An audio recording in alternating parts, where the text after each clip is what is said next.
During a sealed Vatican exorcism, an 11-year-old boy began speaking languages that had been dead for thousands of years.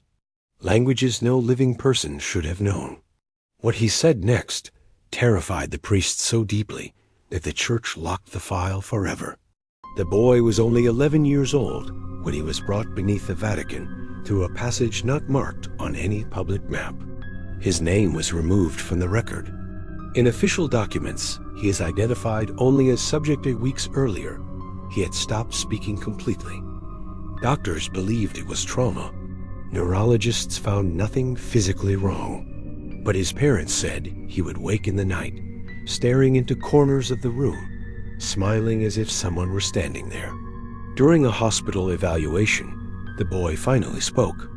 Not in Italian, not in Latin. He spoke in Sumerian, a language extinct for more than 4,000 years. The sentences were fluent. The grammar was correct. Experts later confirmed it was not memorized text or imitation. Within 48 hours, Vatican officials intervened. The exorcism took place deep underground in a stone chamber, lit only by candles. 2 priests were present, one elderly and one younger, along with a silent observer who documented everything by hand. At first, the prayers caused no reaction. Then the boy laughed. The sound did not match his body. It was deeper and layered, as if more than one voice spoke at once. His eyes rolled back, and he began reciting burial prayers in ancient Egyptian, rites never publicly recorded. He named forgotten gods. He described temples that no longer exist. When commanded to identify itself, the voice shifted again. It spoke Aramaic, an old church Slavonic, and a language no one in the room could fully identify.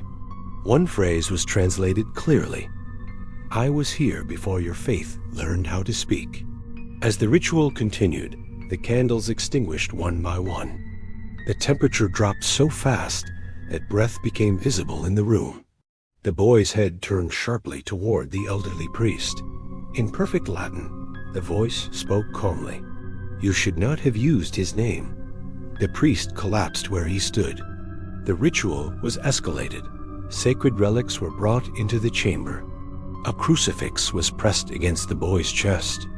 For a brief moment, the boy screamed in his real voice.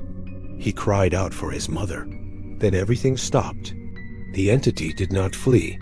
According to the sealed report, it withdrew. The boy survived. He had no memory of the event. Years later, as an adult, he revealed something he had never told anyone. He said that when he prays, he sometimes understands the answers. That is why the Vatican sealed the file. Because the exorcism did not end in victory, it ended in permission. If stories like this interest you, you will find links below to books, research materials, and items often explored after cases like this. Anything you choose through my Amazon link helps support this channel and allows me to continue sharing stories that were never meant to be public. Take a look and decide for yourself. A cloistered nun underwent 27 documented exorcisms before her death. The church never denied the case. But what she revealed during the final ritual is the reason her records remain sealed. The nun entered the convent at the age of 19. She was quiet, disciplined, and deeply devout. Other sisters described her as gentle, almost fragile. She prayed longer than required and fasted more often than asked.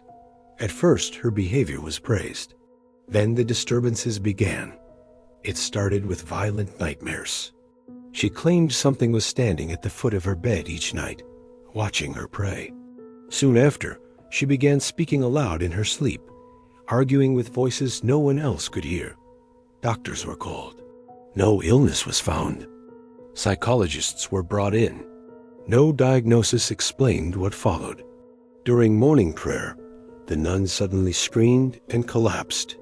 Witnesses said her body twisted unnaturally. Her jaw clenched so tightly that blood ran from her mouth. When the abbess approached, the nun opened her eyes and spoke in a voice that was not her own. It spoke Latin fluently, then Greek, then something older. The first exorcism was approved quietly, meant only as a precaution. It failed. The second exorcism lasted 4 hours. During it, the nun identified sisters by sins they had never confessed publicly. One fled the convent that same night. By the seventh exorcism, the nun no longer recognized her own name. She began carving symbols into the stone walls of her cell, using nothing but her fingernails. Scholars later confirmed the markings resembled ancient seals, used in early demonological texts that the nun could not have accessed. Each ritual followed the same pattern. She would scream. She would beg. Then she would speak calmly, as if something else had taken control. By the 12th exorcism, the entity began making demands. It claimed the nun had been chosen long before she entered the convent. It stated that prayer did not weaken it, but fed the conflict it required to remain present. The priests attempted a full rite of major exorcism. The nun's heart stopped for nearly 30 seconds. She was revived. The ritual continued. By the 20th exorcism, Vatican officials were directly overseeing the case. The room was stripped of all objects except a crucifix and a single candle. The nun was restrained for her own safety. During the 27th and final exorcism, witnesses reported something unprecedented. The nun did not resist. She smiled. She spoke softly and said, "There is no more room." Moments later, she went still. She died before sunrise. The official cause of death was cardiac failure. The church never declared the exorcism successful. Her cell was sealed. Her name was removed from public records. And the priests involved were ordered to lifelong silence. One final note remains in the file. It reads, "The entity did not depart. It remained until the vessel failed." If stories like this draw your interest, you will find links below to books, research material, and items people often explore after learning about cases like this one. Anything you choose through my Amazon link supports this channel and allows me to continue uncovering stories that were never meant to be shared. Take a look and decide for yourself. A quiet farmer from a small rural village became possessed and began revealing the hidden sins of everyone who came near him. Things no one had ever confessed. Things only the guilty recognized. The church intervened when entire families stopped attending Mass out of fear. The farmer lived alone on land his family had worked for generations. He was known as simple, reserved, and deeply religious. He rarely spoke more than necessary and never involved himself in village gossip. Locals trusted him because he minded his own business. That changed after a late autumn harvest. Neighbors reported seeing him standing motionless in his field long after dark, staring at the sky. When asked what he was doing, he answered calmly, saying he was listening.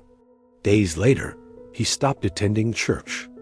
When the parish priest visited the farm, the man opened the door and smiled.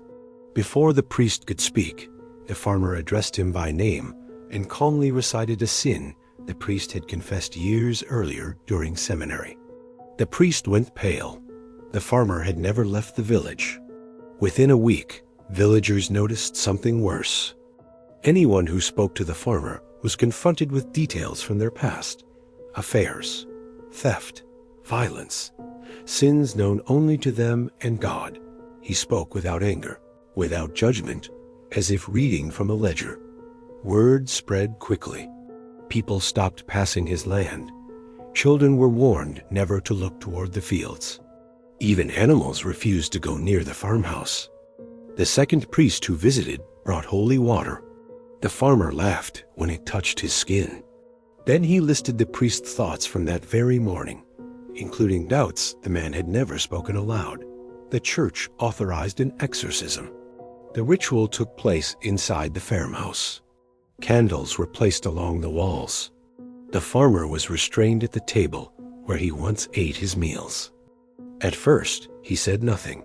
Then, when commanded to identify itself, the voice that answered was calm and steady.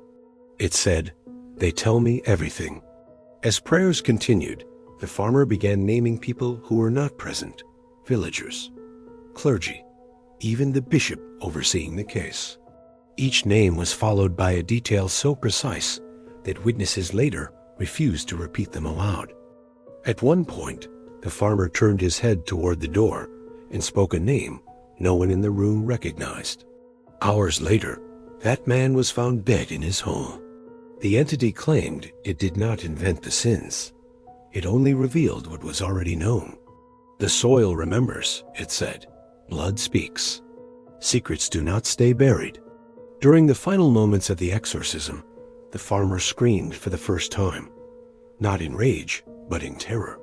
He begged the priests to stop asking questions. He said the answers were never meant for the living. When the ritual ended, the farmer collapsed. He survived, but he was no longer the same. He never spoke again. He remained alive for 6 more years, working his land in silence. Those who passed his farm reported feeling watched, even when he was nowhere in sight. After his death, the church sealed the farmhouse. No confession has ever been heard inside its walls again. If stories like this keep you thinking, you will find links below to books, research material, and items people often explore after learning about real possession cases like this one.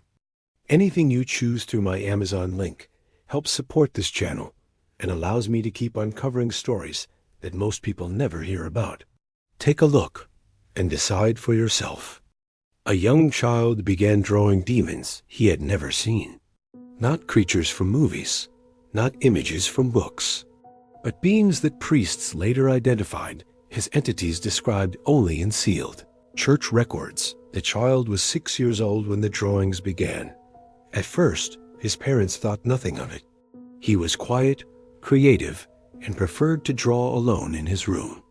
Most of his pictures showed normal things: trees, houses, stick figures. Then one afternoon, his mother found a drawing that made her stop breathing.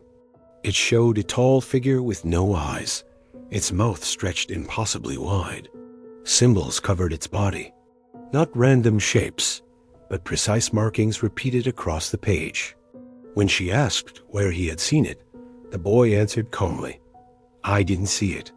It stands behind me when I sleep." The parents removed all screens from the house. No television, no internet, no books beyond children's stories. They assumed imagination or nightmares, but the drawings continued.